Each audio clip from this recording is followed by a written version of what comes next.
Pagod ka na ba maging masipag? Kung pagod ka na, ang video ito ay para sa iyo. Likas sa ating mga Pinoy ang ating pagiging masipag. Isa ito sa mga katangiang hinahangaan sa atin, lalo pat ang ating pagiging matulungin sa pamilya at kapwa.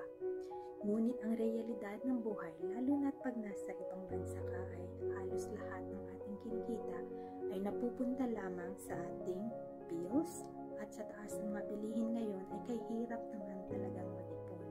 Ganyan na ganyan ang kwento ng aming buhay. Taong 2020 na mawala ng trabaho ang aking asawa dulot ng pandemya. As for me, since I work in healthcare, ay it means doble kayod ako sa mga panahong iyon. Inggit na inggit ako sa mga taong kumikita online, which was made possible through internet and technology. It was also during those times na na-realize natin how important time is and to value life itself.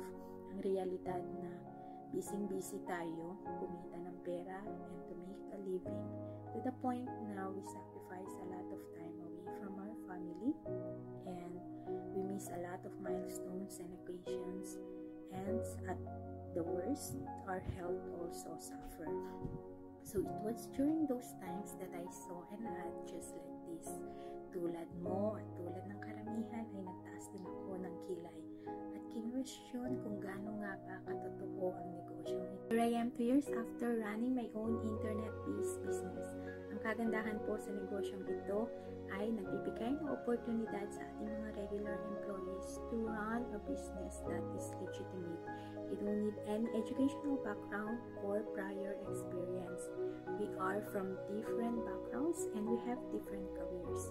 Sa loob po ng 2 taon ay nakilala ko ang mga taong tulad mo. They started this business bilang regular employees until such time na they managed to walk away from. Kadalasan po, ang kasipagan ay sinasabayan din ng tamang diskarte sa buhay. So bye and hope to chat to you soon.